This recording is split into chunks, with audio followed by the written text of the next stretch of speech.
Good morning and welcome to another edition of Money Talk with Melanie. We are broadcasting live this morning from beautiful Cape May County, New Jersey via SHR Media and High Plains Pundit Talk Radio and Television. I am your host.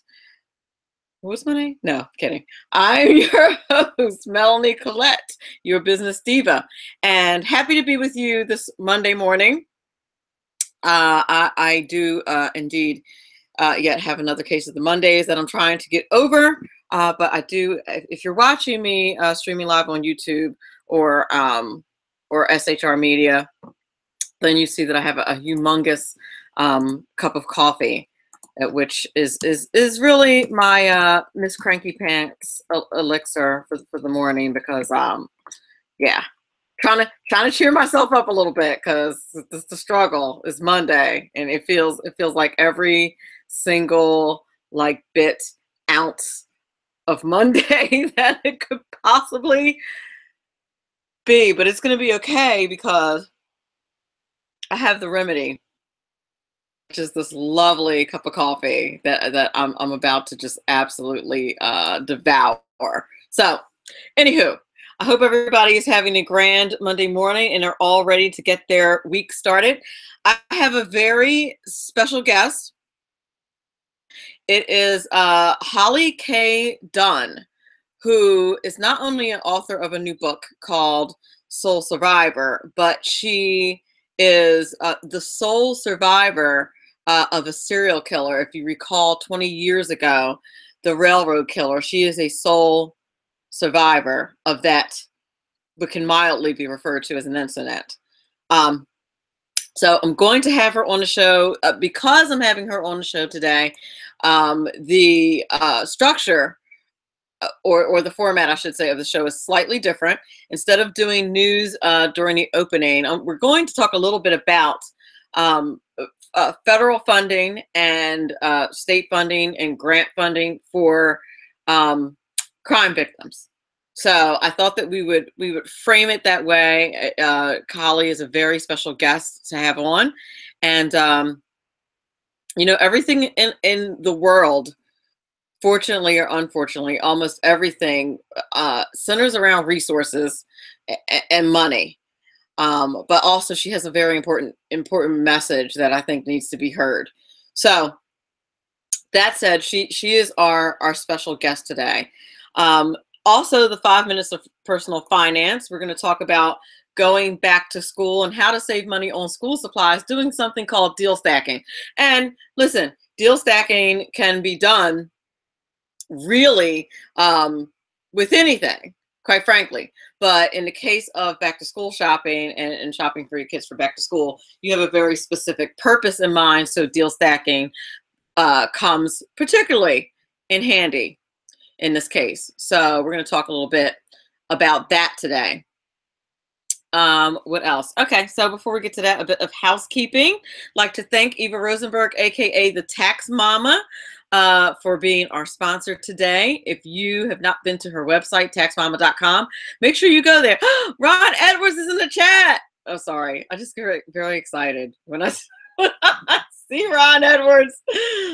He's just so fabulous. Anywho, I'll tell you more about him in a minute. You're going to hear his new notebook during the break, this week's Ron Edwards notebook. So that's kind of exciting. As I was saying, housekeeping, back to housekeeping. If you'd like to know who's going to be on the show ahead of time, the best way to do that is to follow me on any of my social media. Now, I will tell you, if you Google me, if you Google Money Talk with Melanie, you will find me anywhere and everywhere that's most convenient for you. I'm on Google+, Twitter, Facebook, LinkedIn, Pinterest, Tumblr, Reddit. I haven't done Reddit yet. Instagram, I'm actually on under Melanie T. Collins still. I'm going to do something about that. But I am on Instagram. So any of my social media you can find me on. On Twitter, it's at Money Talk Mel. If you like my Facebook page, it is at Money Talk with Melanie is my handle. Hi, Ron Edwards. If you would like to, Ron Edwards is in the chat. I think I mentioned that. And what do I mean by the chat? As long as I'm talking about it. If you go to shrmedia.com right now and click on listen/chat, you can chat with me and the other folks listening to the show and chatting at the same time. And if you have a question for my guest or myself, that would be the perfect place to do that.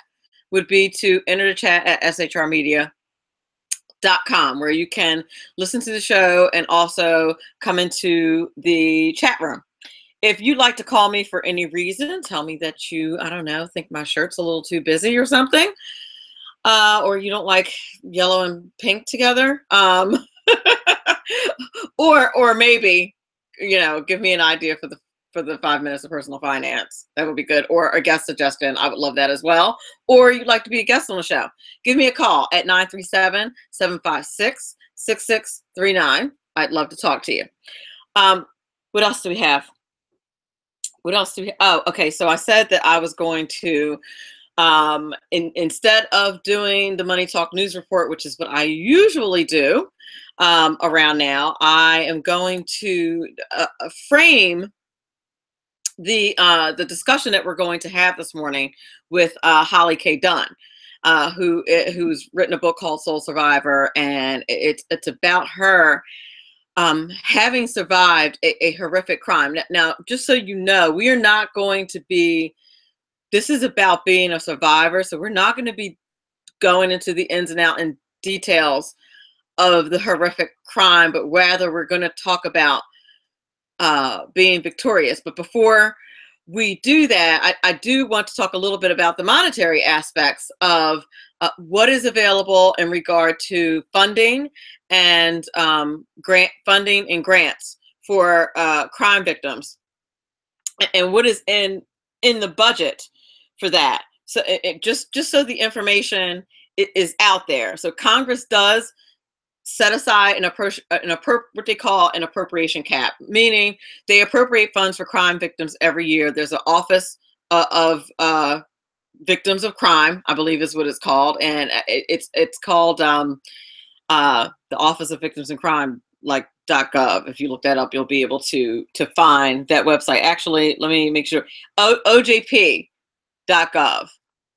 is where you would find that information, and you would find slash. It's www.ogp.gov/OVC, Office of Victims of Crime. So the Congress sets aside money for that. The Children's Justice Act receives $10 million plus 50% of the previous year's deposits, which is over $324 million with a maximum award of $20 million. The executive office of our U.S. Attorney's Office gets funding for 213 victim coordinators, specialists, advocates, and positions providing administrative support for victim services. And that's the record as of 2016. Of course, the budget's not done for 2017, so we don't know what that's going to be yet, but that's what's available as of last year.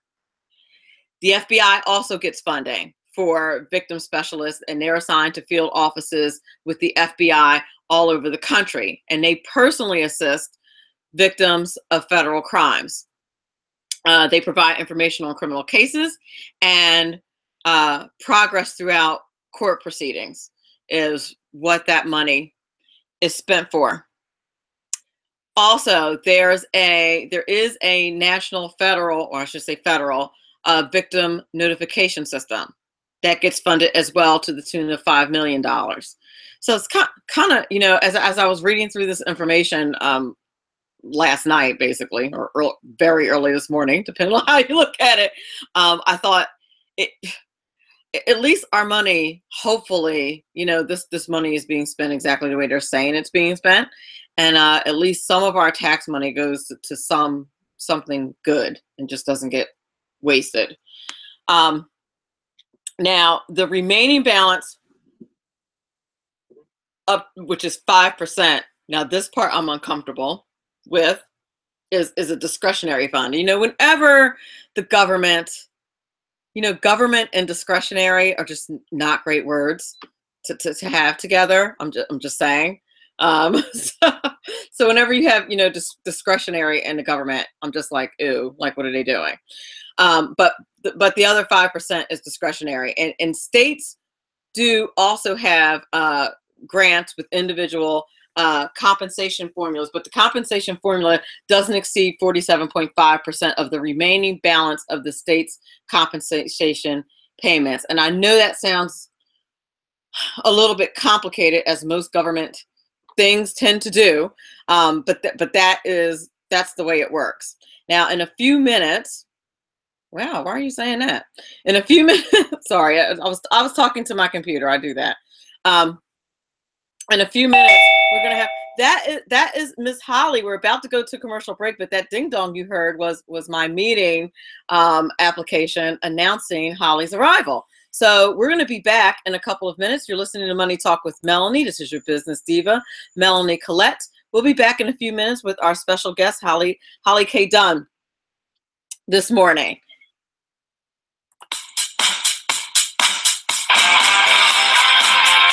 Republicrats on the loose. Hello, I'm Ron Edwards. On today's page from the Edwards Notebook, for the most part, the only Republican who has consistently tried to stem the tide against the leftist Democrats' mission to literally demolish America has been President Donald Trump. For 7 years, we endured the Obama regime. And how many times did congressional Republicans announce they were putting together an alternative to Obamacare and were chomping at the bit to bring forth a more free market-based alternative?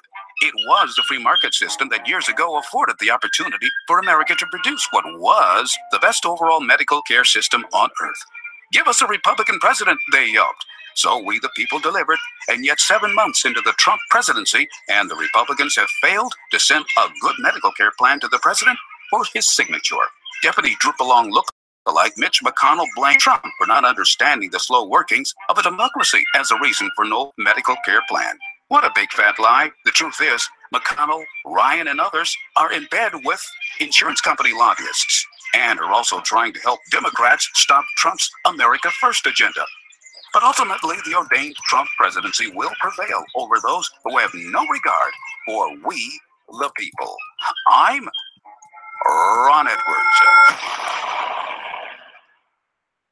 Sponsored by the Tri-County Liberty Coalition. Who likes paying taxes? Nobody. That's why Eva Rosenberg from TaxMama.com wants you to pay less of them. Read Small Business Taxes Made Easy and learn how to set up a business plan that minimizes taxes, the tax benefits of different forms of financing, spot and fix errors in the 1099s, legally increase your deductible expenses with better record-keeping techniques. Don't let the IRS squeeze you out of every penny. Start deducting today. Visit TaxMama.com. TaxMama.com. That's TaxMama with 1M.com. And we are back. You're listening to Money Talk with Melanie. This is your business diva, Melanie Collette. And I'm very, very happy to introduce to you all. You will notice that Holly has arrived. If you're watching the live stream, you will notice that Holly has indeed arrived, and Holly K. Dunn. And Holly, you weren't here during the open. I don't know if you were listening, but what I did was I changed my format a bit. I usually do an opening with 10 minutes of news, but instead I talked about some of the details of our government's budgets and grants and what they use to spend toward helping victims of crime. And so I thought that might be a good way to, I thought you were an important enough guest, first of all, and that what you had to say was just very important. And but of course it's a money show, and so I need to frame that around money. And I thought it was some good information to have. And in the interest of complete and total disclosure, my mom has been a counselor, a victims abuse counselor for the Coalition Against Rape and Abuse where I live for like the past 20 years. So I don't usually tag her in my podcast, but I tagged her on this one, her and a couple of the wonderful women that work with her. Juanita Battle's one of the founders of the organization, and they just do just such a fantastic job helping women who are victims. So, like I said, I thought it was important enough. And there's always a financial aspect to everything, right? Right. And so I thought that it would be good for the listeners to know what public money is spent toward helping victims of crime. So without further ado, and I also told the audience, I wanted to just kind of warn them, so to speak, that we were not going to be discussing and rehashing the horrific details, but this is about survival and about moving forward and about your message. And so right. I'm going to stop talking now so that you can actually do that. That's okay. I don't mind at all. And I wanted to make sure that I framed it properly in case anybody came in and was like, okay, what? It's the money business show. Why is she talking to this lady? But right. No, I think it's interesting because, you know, I did receive funds from the Crime Victims Assistance Fund when I was attacked. So, I mean, it does have a connection. I mean, it totally has a connection even with me. So, I mean, it makes sense. Absolutely. I thought that it would too. I think our mutual friend that connected us was kind of wondering, like, how are you going to do this? Oh, I can always make a way. You can find a way, right? When I want it bad enough, I do appreciate it. Absolutely. So tell us, give us a little bit of background about what your book is about. Let's start there. The name of the book, what it's about. Sure. My book is called Soul Survivor. And it is about, I mean, it's my life story, which people are like, well, where does it start? It starts at my childhood. I mean, it's my whole life. It starts from my childhood and talks about up until today, because my entire story is, you know, basically, I mean, it starts with how I was raised and you know, how my family structure and all of that. And then I have this terrible event that happens to me in college that, you know, I'm attacked. I'm the only known survivor of a serial killer. But then what happens after that? Because what has happened since that attack is amazing. I mean, I have had the most amazing support system. I have been able to heal and feel that I can, I don't know, help others through my story and through my work. And so that is a great thing that has come from this horrible thing that happened. Absolutely. I love that. And I love that you had the courage to talk about it and write about it and continue to talk about it is just huge. It's not an easy thing, you know? No, it's not, but it is. I think talking about it is healing.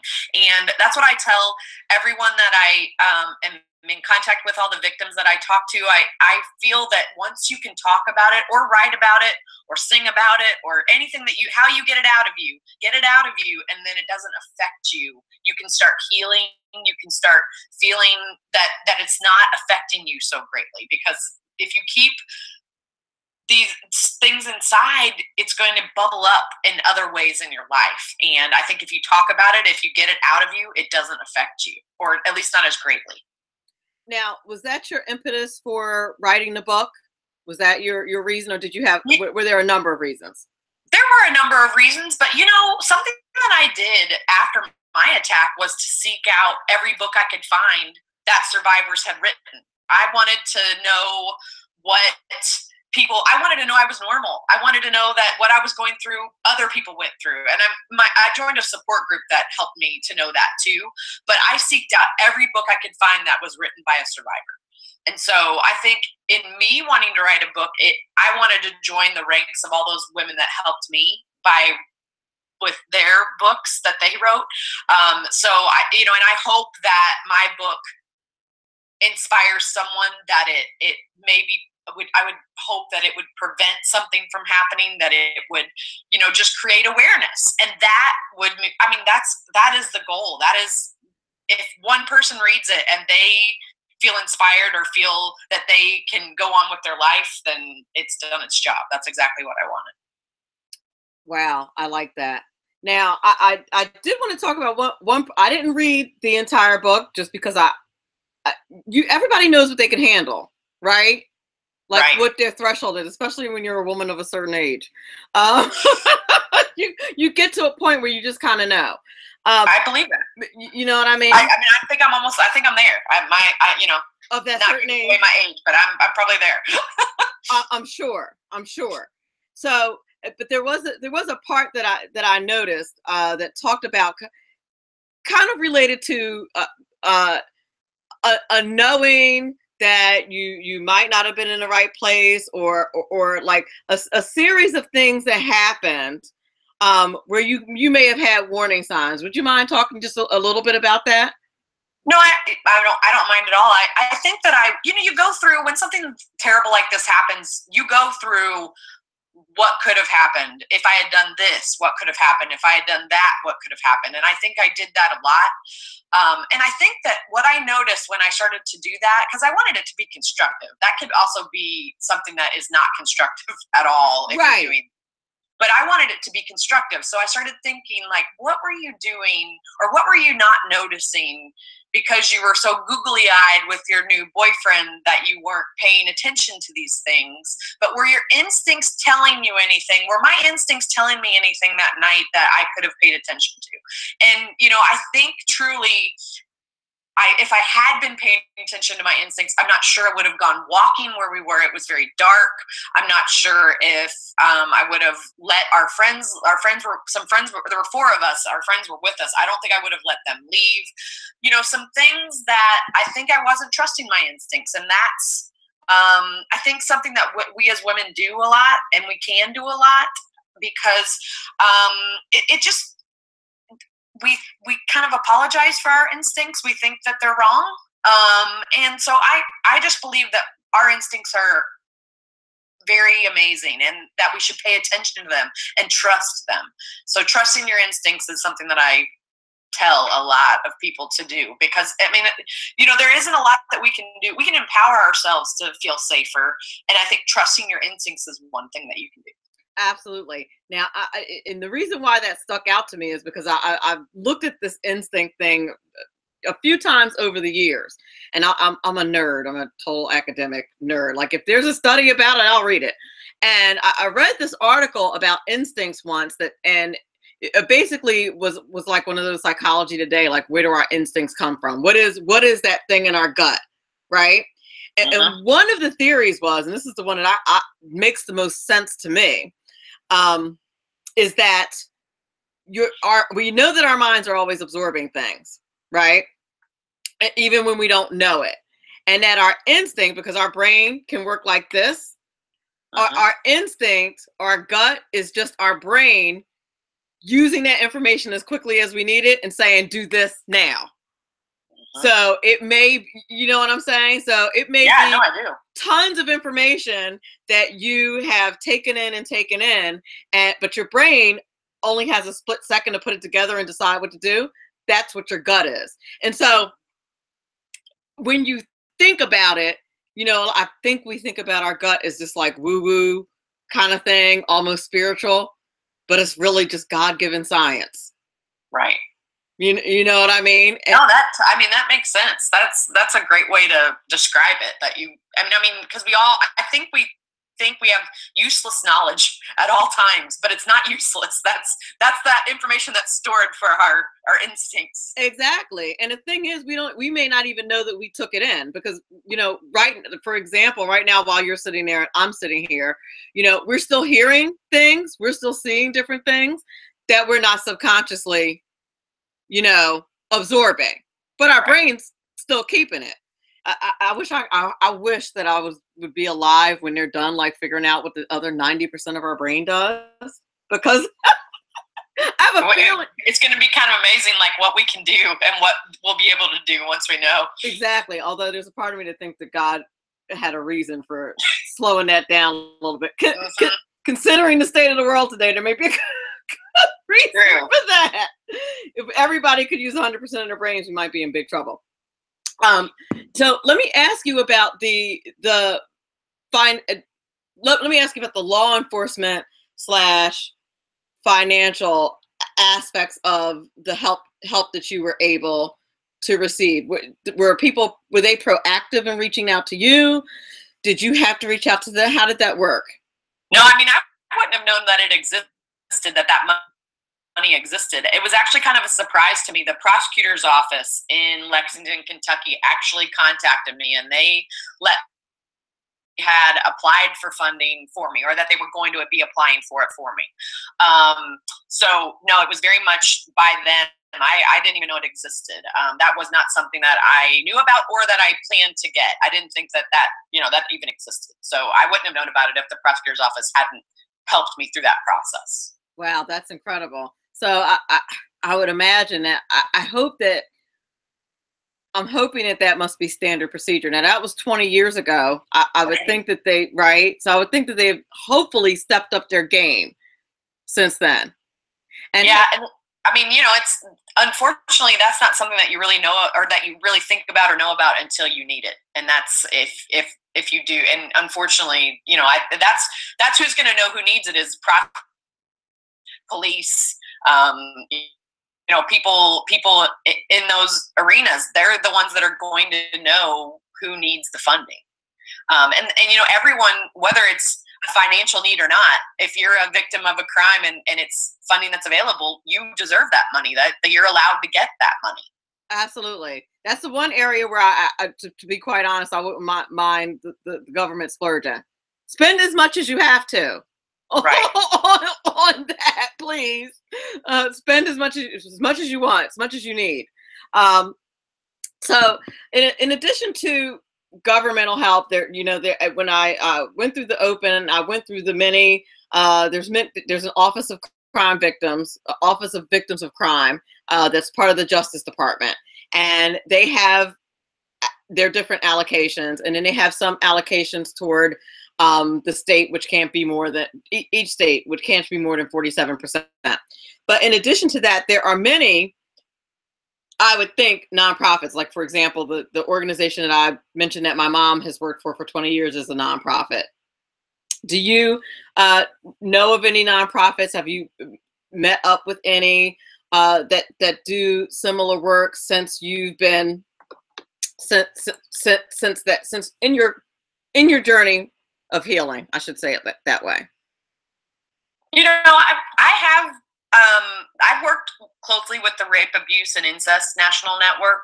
I was on their Speakers Bureau for quite some time, and they're doing the work that they do is, and I'm not positive if they work with any of the funding. But they might get funding, and that's the organizations like that do, especially on a national level, that assist victims, because they have an online support group that you can join. They have online, everything's gone online now. It wasn't 20 years ago when I was doing all of it, but you can join online groups that are support groups that are advocacy, that are helping you learn things, and all those that RAIN provides are for everyone. It's nationwide, so organizations like that deserve that funding. And I have a feeling, and I don't know, but I have a feeling that that's probably funding that's getting cut and getting taken away. I don't know that for sure, but if funding was going to be taken away, I would think that probably would be funding that was taken away. But I really hope that it's not. But let me ask you, why would you say that? I'm just curious. Well, I just feel like it would be easy money for people to think that they could save, if they were trying to save money, that they could cut that money to save. I don't think people are completely probably thinking it through, who that money really helps and how important that money is for victims. But they might think a lot of times it just comes down to the and if you can save some money, you're going to cut it. Like it just, I mean, that's, I think in general, I don't know if that's actually happening, but I just think it could. Well, I'm definitely going to put that on my list of questions to ask. I'm having a guest on to talk about the budget, and budget cuts and whatnot, in a day or two. Maybe because I know that there's federal funding and then there is state funding that happens. So it's on a federal level and then it's on a state level, and I don't know if there is even funding on a city level. I don't think so, but I know that there's federal, and I know that the money that I got was through a federal grant, so it was federal money. But I know that states get money as well, so I don't know, and I never applied for any state funding, so the federal funding was the only funding that I got. Now I know there was a cap on it. It was I don't even remember how much it was, but it was a pretty small amount when you think everything that you go through. Oh my God. Not that, and I didn't think that I don't deserve any money. You can't pay me to make it go away. No. But I mean, my medical, it didn't cover my medical bills. It assisted with them, but it didn't cover them. Right, for sure. Yeah, that's something. And to some degree, I think you're right on that, because it's not something that normally would be on someone's radar. Right. But budgeting for crime victims, and it's something that you can't predict necessarily. And most individuals I would think, operate with the thought that they're not going to be a victim of crime. People don't, walk around every day thinking they're going to be a crime victim. Right, so definitely. I can see your point now that I'm giving that some extra thought. How it could be low hanging fruit, so to speak. Like, what's going to make people, not complain? Well, we're just going to go ahead and cut this, and nobody will find out about it until they're actually a victim. Right, until they need it. So why not? I can see that. So this actually is a good segue into nonprofits that help victims of crime. You have is it a nonprofit, the Holly House? You have an organization? Holly's House is a nonprofit, and it's in my hometown of Evansville, Indiana. So, yep, it is a nonprofit. And what does the Holly House do? Holly's House is a non-residential advocacy center. So they provide a safe reporting location for victims of intimate crime. So that's child victims of child abuse, child neglect, and then adult victims of domestic violence or sexual assault. So you can go there and be interviewed in a safe, comfortable, nurturing environment by people that support you. And then you can also find resources, and we work with other organizations that provide legal advocacy, mental health care, different aspects of what a victim might need. There's wonderful organizations in Evansville that provide those. So we partner with them and help make connections. When people come to Holly's House, we can connect them to the other nonprofits that we have in Evansville. Now, to those for whom this may not be obvious, and I'm at a little bit of an advantage because, like I said, because of the work my mom does. Why might something like Holly's House be necessary? Why would you think that you need to do something like that? Well, and it really, the idea of Holly's House came from a police officer. So it was Detective Brian Turpin who actually came up with the idea that knew that we needed it. I didn't know until he got me involved why we really needed it. So victims, especially child victims, when a child is a victim of any kind of, child abuse or child neglect or child sexual abuse, they would go to the police station to be interviewed. Now they were interviewed in the same rooms that the perpetrators were interrogated in. So they were dark, closet-sized rooms and then they were sometimes interviewed by a uniformed police officer. And that's what kids would, we would hear about it. Kids would change their story. They wouldn't tell the truth because they were scared. It's not because they weren't telling the truth. It's because they were scared. They were intimidated. That they think police, a uniformed police officer is a bad person. It's not that they didn't realize that person was trying to help them. And it was like that for the adults as well. And so we just saw that there was a need to create a safe place for that to happen. And so it's a one interview process. So the victim actually only comes into contact with one person, not in a uniform, one person. And then the team that needs to learn all kinds of different things. So the prosecutor, the police, the child protective services, when they sit in a room and the interview has a bug in their ear, and they sit in a room. If they have questions, they can talk to the interviewer. So the police need to find out what, she talked about a towel. We need to find that towel. So then instead of the police officer saying it, the interviewer hears that and asks in a gentle way, oh, you talked about this towel. What, can you tell me more about it? What color was it? Or, what room was it in? Those kinds of things, so that the police get the information they need. The prosecutor wants to, get enough evidence for a trial. The police officer wants to catch the perpetrator. Child Protective Services just wants to make sure the child is safe. They all have different agendas, and so they can do that interview process, and it's less victimizing on that child.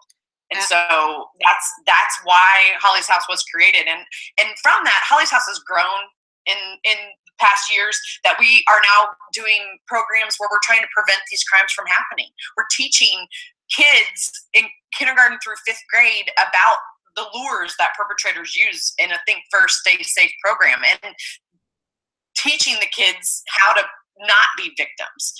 So we're trying to prevent them from happening now, but we are there for when those crimes do happen. Excellent. So, in a nutshell, that's why it was needed, just to provide. And it's proven, because these advocacy centers exist across the United States, it's proven that they actually perpetrators get caught more often. They get longer sentences. There's actually more plea deals, which isn't necessarily a bad thing, because then children don't have to go through the trial process. But the plea deals are harder on them. They're more years. They're tougher plea deals. So they're getting, it's justice in a way that may be the best on the victim, because that's what I truly believe, that the justice that you want to happen is what the victim should get.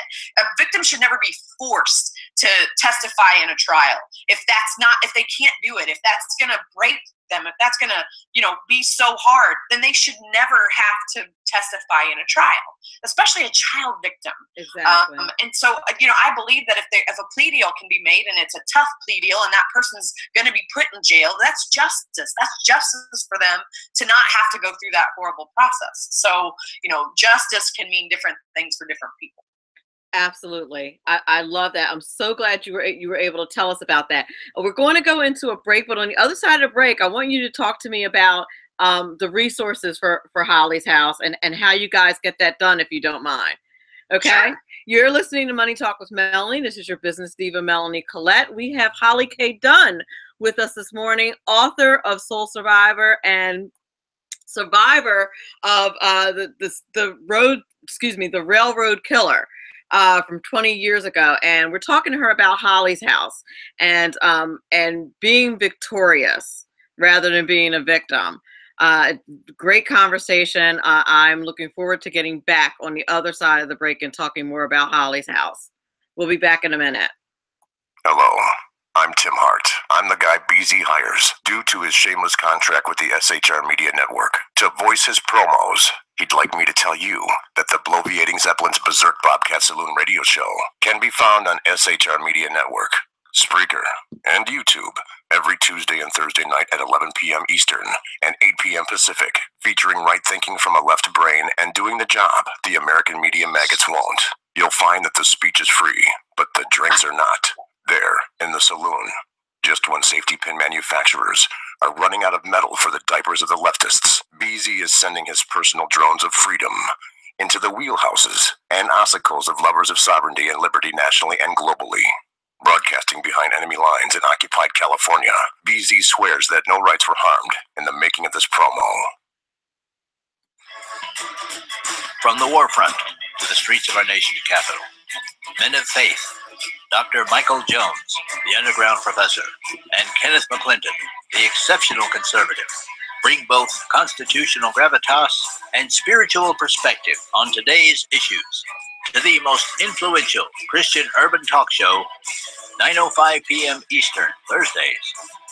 It's a new day on New Day, Black and Red.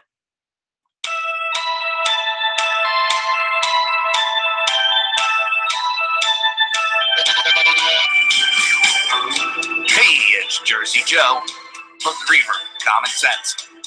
You can catch me every Wednesday night, 8 p.m. Eastern Standard Time on shrmedia.com. That's every Wednesday night, p.m. Eastern Standard Time, shrmedia.com. Okay, we're back. You're listening to Money Talk with Melanie. This is your business diva, Melanie Collette, and we're talking to Holly K. Dunn about Holly's House. And you were explaining to us before the break what exactly it is that Holly's House does and why Holly's House is necessary. And of course, me being the business diva and the money chick, the diva of dollars and cents, somebody else called me the other day, which I also liked. I like that too. It's good, right? That's Ricky Herschel, my buddy Ricky Herschel, that came up with that.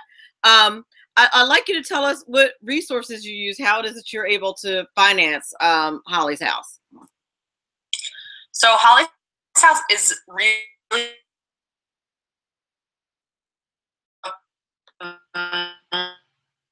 so local businesses, some grants, so our local businesses have made huge donations to Holly's House there, and through foundations like State Foundation, who's given us over $500,000. The Allstate Foundation has been a huge supporter of Holly's House.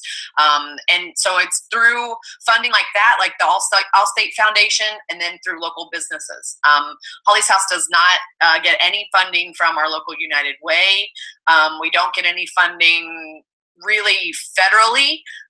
There might be a little, I don't think right now there's any federal funding, but it's all mostly local, and then foundations and grants. That's fantastic. That's fantastic. And Holly's House opened 100% debt free. So that's what's amazing is we opened our location where we're located in Evansville was donated to us. The building trades unions actually donated all the labor to get the building renovated. We got amazing on all the furniture, on all the fixtures, everything in Holly's House. We opened 100% debt free. That's amazing. I just absolutely love it when private businesses step up and do the right thing for the community. And I think it can happen more often than not. Smaller government, everybody. We're very blessed here in Evansville that our local businesses are amazingly supportive of our nonprofits, and I think that's something that's unique about Evansville is how supportive our businesses are to our nonprofits. That's fantastic. That's wonderful to hear, and I find that if organizations are willing to do the work, that private organizations are incredibly generous. And particularly when you're talking about innocent victims, and when you're talking about children, they tend to be even more generous because, unfortunately, we've either been victims ourselves or we know someone who was a child victim. It's just so prevalent. So before I let you go, tell us first of all where to get the book, and if we want to donate to Holly's House, how we do that as well. Sure. So you can get the book right now on pre-sale. It actually comes out on November 7th. So you can get the book on Amazon right now in pre-sale. So you can go ahead and order it, and you'll be one of the first ones to receive it. And then there'll be opportunities for donation to get it signed for donations to Holly's House. We're still working out the details on that, but there'll be an opportunity for that as well. And then if you'd like to learn more about Holly's House, the website is just hollyshouse.org, and you can actually donate from there. You can learn more about our services and just the amazing work that Holly's House does. And do you do speaking? I'm just asking you this off the cuff. I did not ask her this ahead of time, but if you do, I do. My website is actually just hollykdunn.com. It's Holly the letter K Dunn.com, and I do speaking. It's amazing that I've got put into speaking, and I was like, I don't even know what I'm doing, but it's become part of my healing process to talk about it. So I do it as often as I can. I have 2 little ones, so it's a little harder to travel nowadays, but I make it work when I can. So excellent. Okay, like your Twitter, your Facebook, do we cover everything? I do. I have Twitter and Facebook, Instagram. I have them all. You can find me if you just search for Holly K. Dunn. You can find me on all social media. So excellent, Holly. Thank you so much for being on the show. Thank you so much for agreeing to do video. Some people like really weirded out by it when I say it's radio, but I'm doing video. Yes. I don't mind at all. So thank you so much for having me. Oh, thank you so much for being on the show. I truly do appreciate it. And all the best with Holly's House and with the book Soul Survivor. I appreciate it very much. You have a fantastic day. Thank you, you too. Absolutely.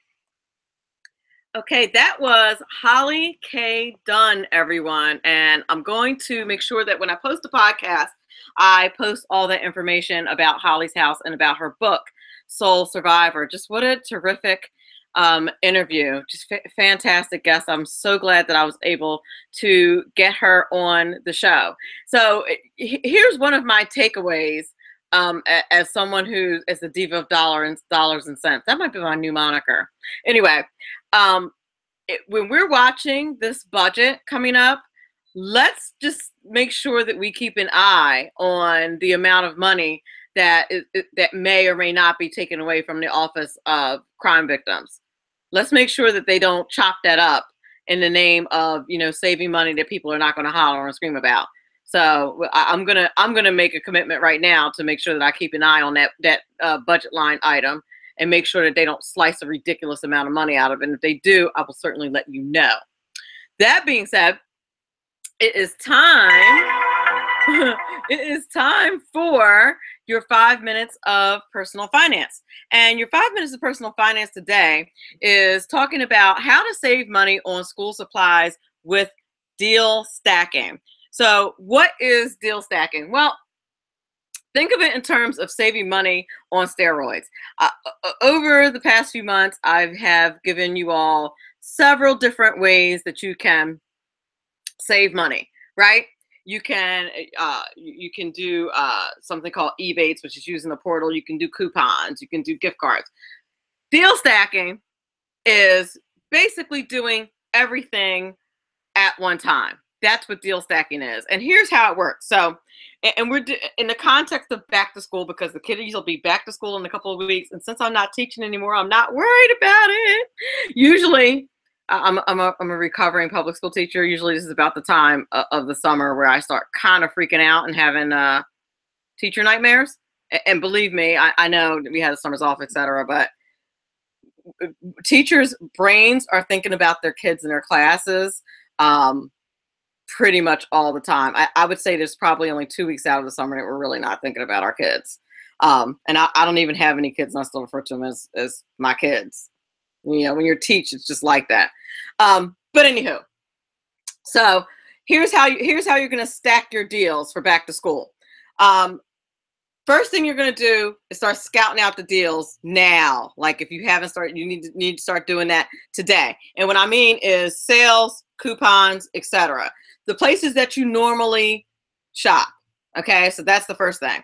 Then the next thing you're going to do is look for gift cards that you can purchase. In other words, there are websites where people have gift cards that they were not using for a certain amount on the dollar so that they could make money off of it because they weren't going to use it. Somebody probably gave it to them and they weren't going to use it. You can buy those gift cards, okay, at a discounted rate.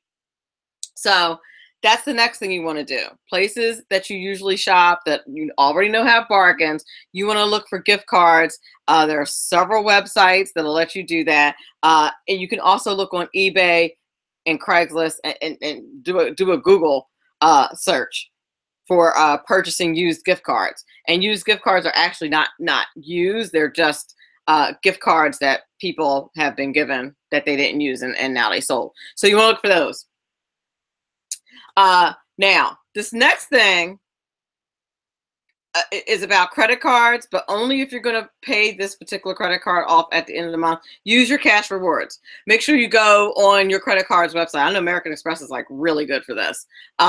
If you go on the website, they have certain vendors that they offer discounts to, and I can guarantee you, since it's back to school time, they're probably doing a lot of back to school specials. So go to your credit card website, figure out where the specials are. And if you're going to use your credit card along with the gift card, along with the specials, you see what I'm saying? Talking about deal stacking. We're stacking the deals.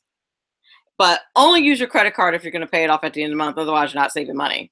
You're gonna like in interest. You're gonna use up all your deal money. So make sure that you do that. Now, and by the way, this information is based on an article that I saw on a website called Penny Hoarder, which I pinned to my Pinterest page. So make sure you check it out. But here's an example of how much money you can save. Let's just say that you only spent $30 on school supplies, which that's just kind of hilarious. But let's just go with $30 as an example. Okay. Let's just say your credit card got you 1% cash back. Before you went shopping, you got a 25% off coupon. And while you were in store, you only spent $22.50 of your gift card. Here's what you would save total. You got a discounted gift card. Let's say you know it was a $30 gift card or whatever. You save $5 and pay $25 for it. You save $5 on the gift card. You got a cash back reward on your credit card for 25 cents. You had a $7.50 coupon. You've saved $12.75 out of $30, which is a total of 42.5%. Now, that is if you're using $30 as your model. I'm guessing that you parents out there are spending way, way more than $30 on back to school.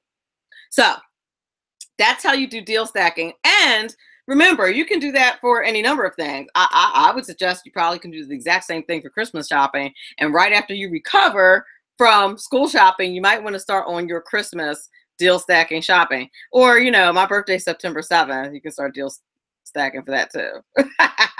I'm really kidding about that. You're listening to Money Talk with Melanie. That was your 5 minutes of personal finance. I'll be back in a moment. Times are dark.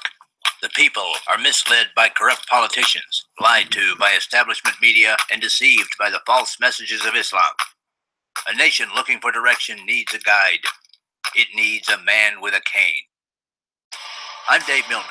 Join me on Spreaker, SHR Media, Pundit Press, Live Rebooting Liberty, and YouTube for a unique brand of commentary on the unpleasant blind guy. Because the truth is not always pleasant. Who likes paying taxes? Nobody. That's why Eva Rosenberg from TaxMama.com wants you to pay less of them. Read Small Business Taxes Made Easy and learn how to set up a business plan that minimizes taxes, the tax benefits of different forms of financing, spot and fix errors in the 1099s, legally increase your deductible expenses with better record-keeping techniques. Don't let the IRS squeeze you out of every penny. Start deducting today. Visit TaxMama.com. TaxMama.com. That's TaxMama with 1M.com. All right, that is the end of our show today. I want to thank Holly K. Dunn so much for being on the show this morning. She was just fantastic. It's very, very valuable information. And let's keep our eye on the financing and the budget line for crime victims. That is something that is very important, and we want to make sure that we hold our elected officials in Congress specifically. We want to make sure we hold their feet to the fire on that. I want to thank Ron Edwards and Dave Milner, always faithful listeners. I so appreciate that. My guy, Dave Milner, and Ron Edwards of the Ron Edwards Notebook. Thank you so much for listening. I want to thank everyone else who is listening. Happy Monday to you. And remember, all of this is very important because it's your money. Have a great day.